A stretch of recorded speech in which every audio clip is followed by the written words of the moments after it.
amigos telespectadores da Rede Vida de Televisão e do programa Páginas Difíceis da Bíblia. Nós havíamos começado a paixão e vamos continuar a sua introdução ainda. Terceiro quadro introdutório. A traição de Judas. Não é o título não. Então, um dos 12 chamados... Agora sim, o capítulo sim, 26, versículo para o telespectador seguinte. 14. Então, um dos 12, chamado Judas Iscariotes, foi até os chefes dos sacerdotes e disse... Bem, vamos parar.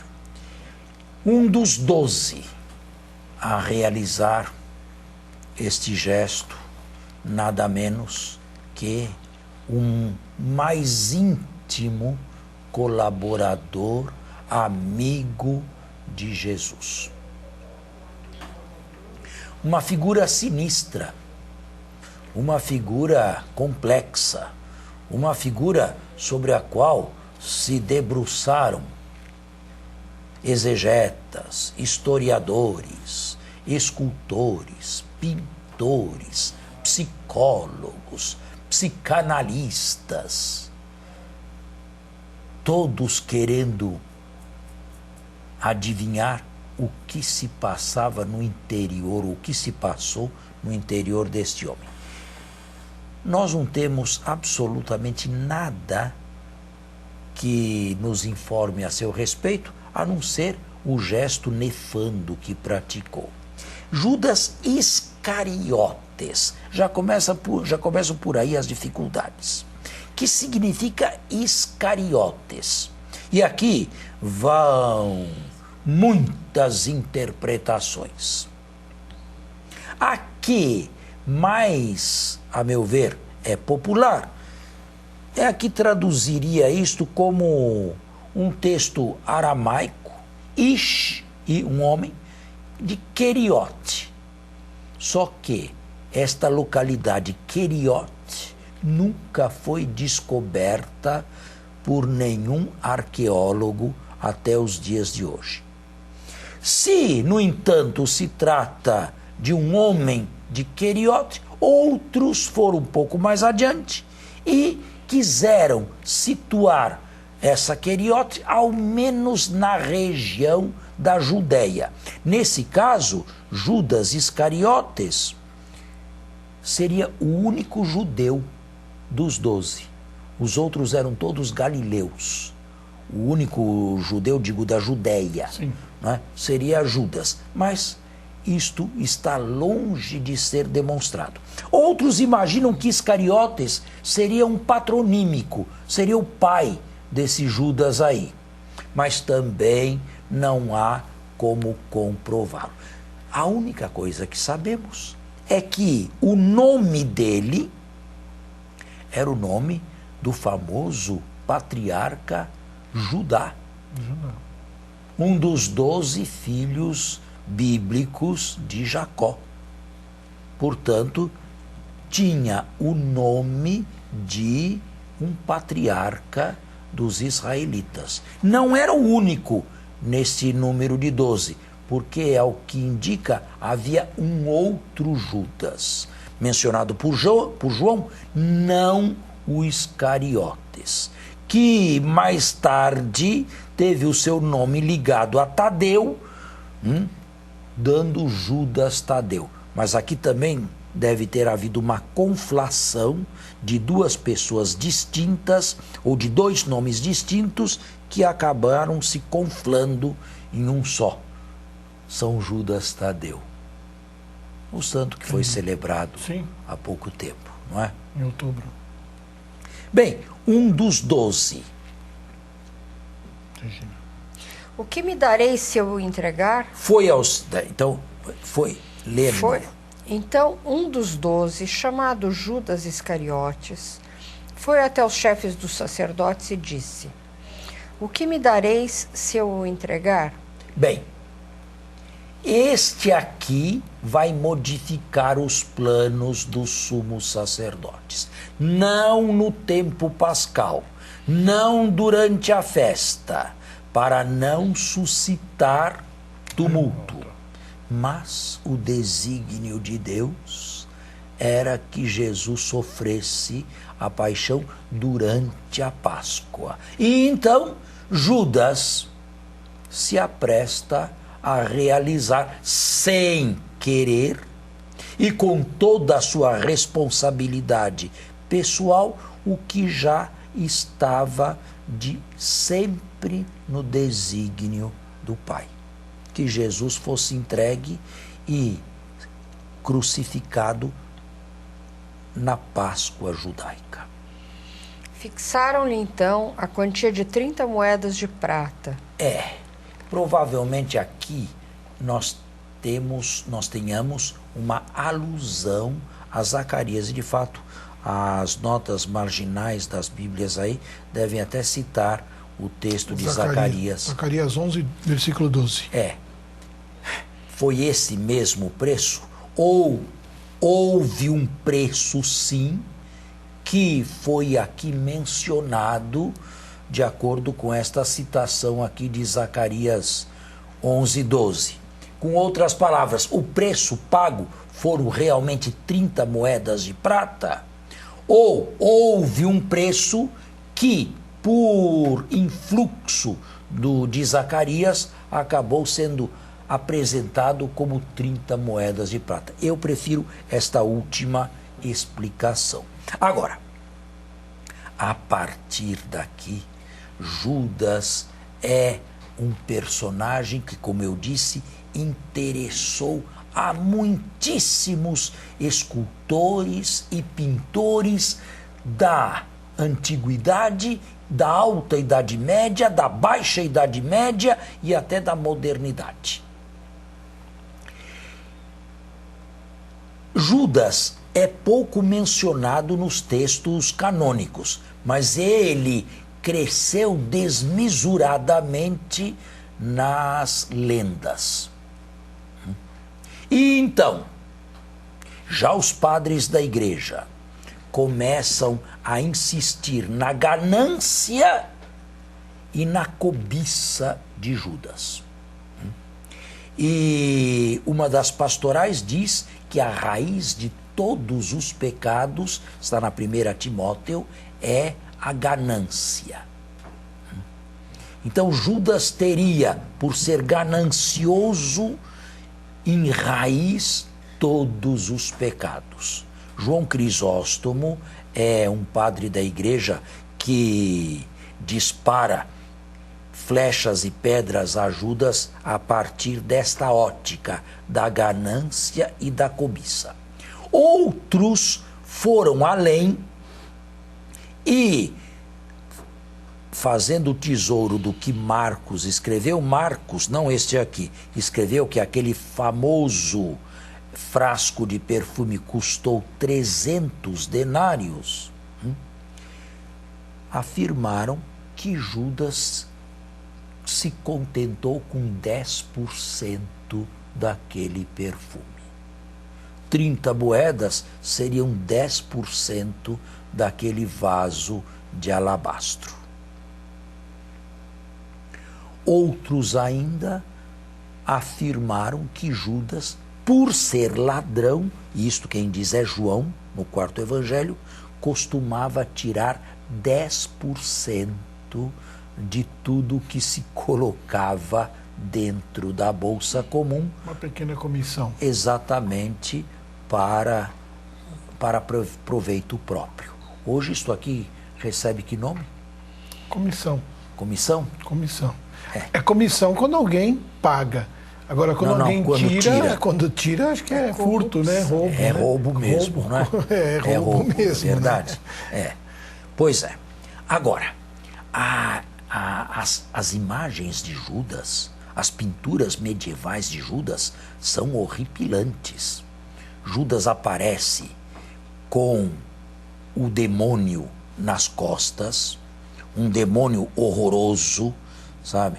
Dominado por aquele Satanás, como se ele tivesse sido possuído fisicamente pelo demônio. Alguns padres da igreja disseram que Judas estava endemoniado, mas no sentido físico do termo, que Satanás tomou fisicamente a pessoa de Judas, para você ver aonde foram parar essas lendas a respeito de Judas aqui. Não é?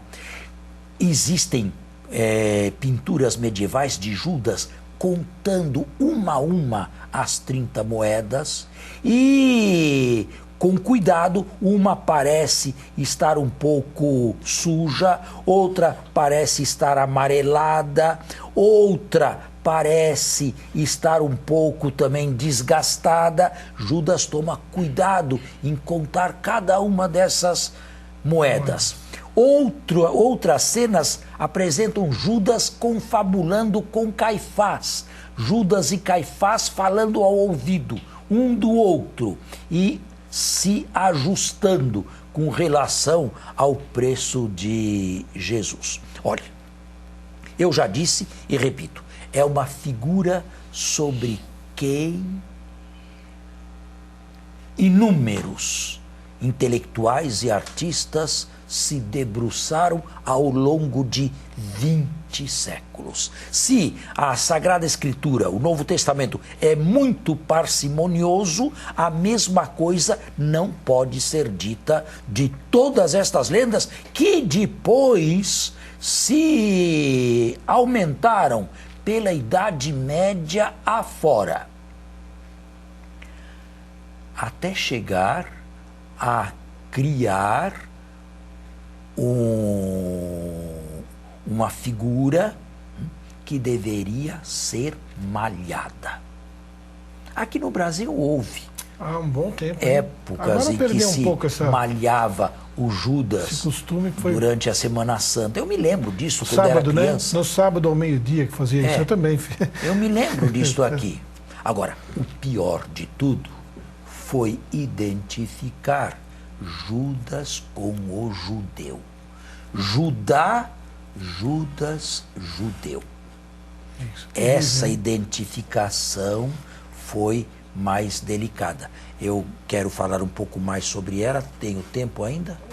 Está encerrado o primeiro bloco. Nós voltamos a seguir.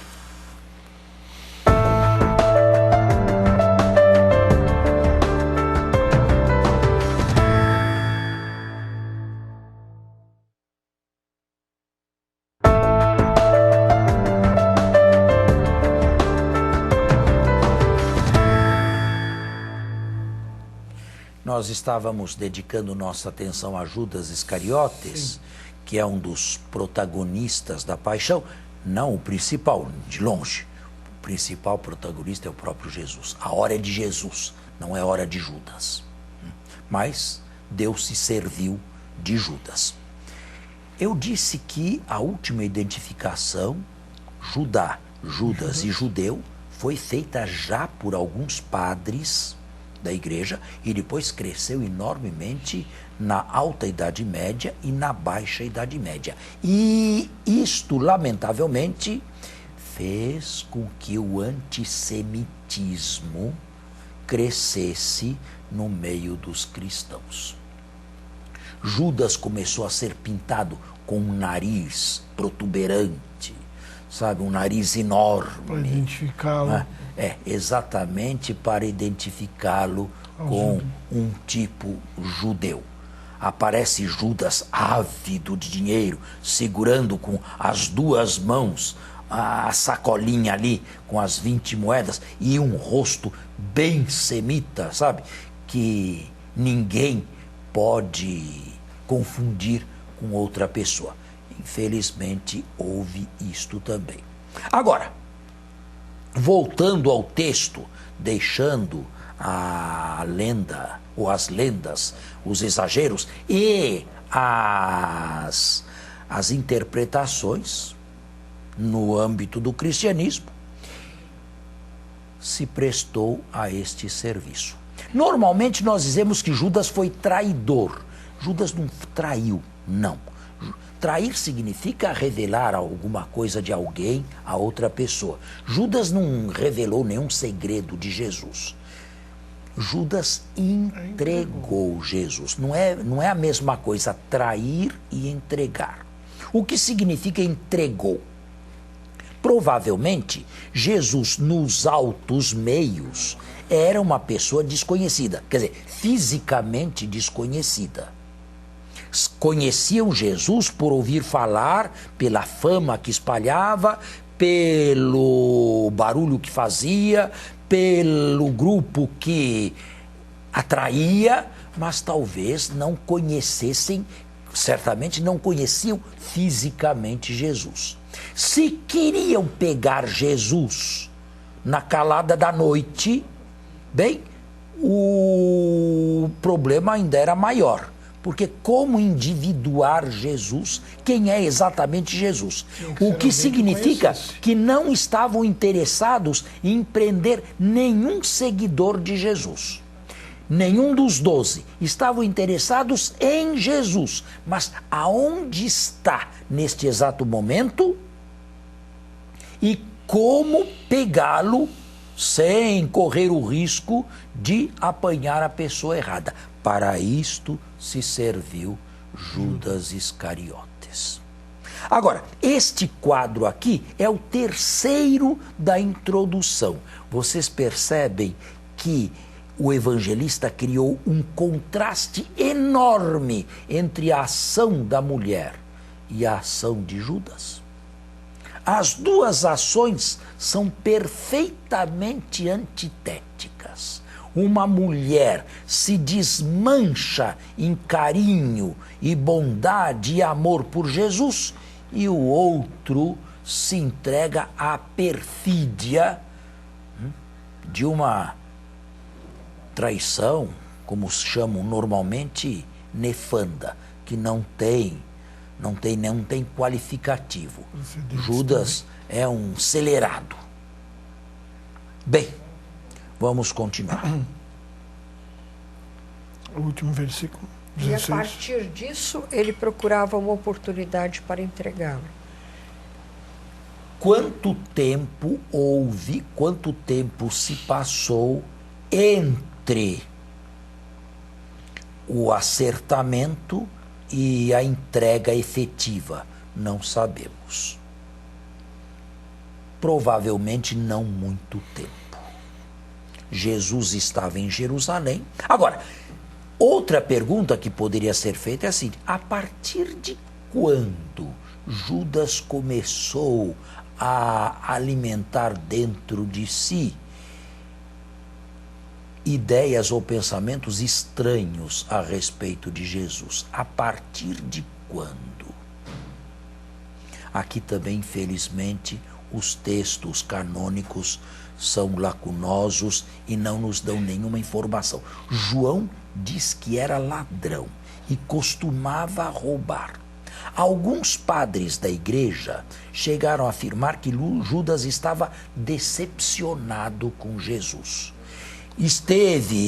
Houve um momento de euforia, pensava que Jesus fosse ser aquele Messias libertador e político, e aos poucos foi vendo que Jesus não era nada disso, estava decepcionado. Agora, decepção ligada à ganância ou cobiça e mais o hábito do furto, mas tudo isto tem uma boa dose de especulação. Parece que para uma entrega dessa, talvez venha aí a questão da traição, né? Ele precisou de uma deliberação. Talvez aí a questão de usar o termo traição.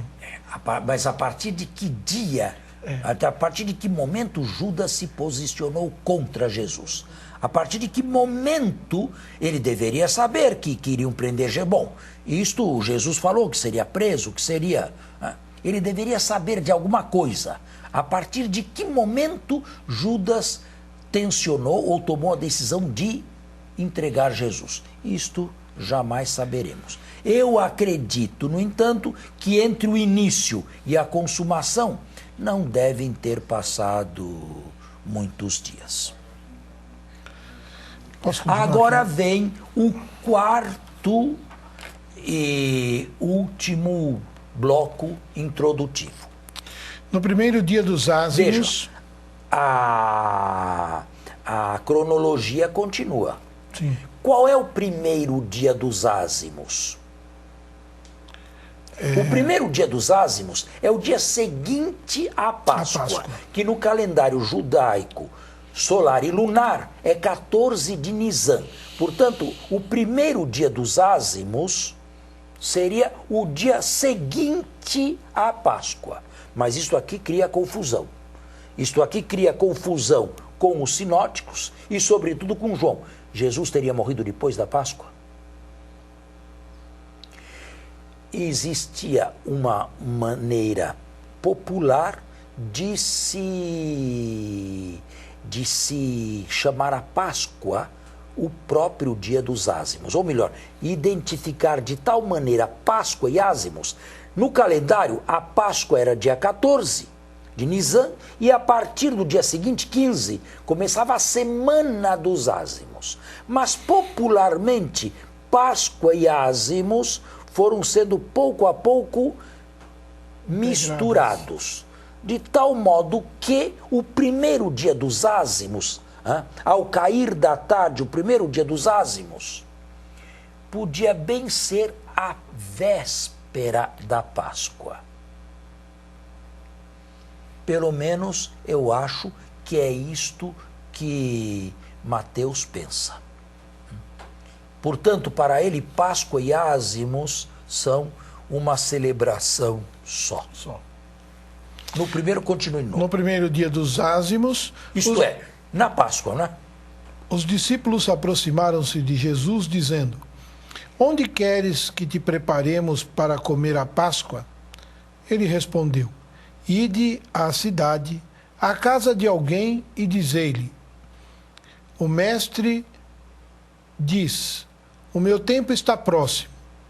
Em tua casa irei celebrar a Páscoa com meus discípulos. Os discípulos fizeram como Jesus lhes ordenara e prepararam a Páscoa. Bem, a Páscoa parece que era comida na véspera. Como nós celebramos o Natal praticamente na véspera, não é? Nós celebramos o Natal no dia 24 de dezembro, à noite. É assim. Embora o dia propriamente do Natal seja 25. A mesma coisa pode ser aplicada aqui.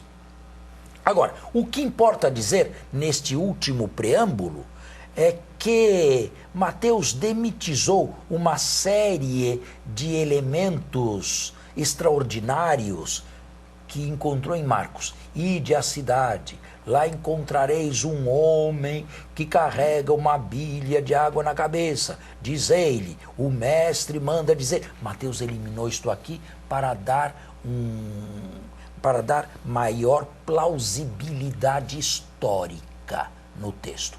Jesus certamente conhecia alguém em Jerusalém, mandou que os discípulos se informassem com aquele alguém, que lhe indicaria uma sala, um local apropriado, provavelmente já previamente ajustado, e tudo acontece como Jesus ordena. O que Mateus quer sublinhar aqui é a autoridade de Jesus, o autocontrole de Jesus e a obediência dos discípulos, que fazem tudo como Jesus ordena. Mas o evangelista retirou do texto todas as notas de extraordinário, de sobrenatural, que aparecem em Marcos.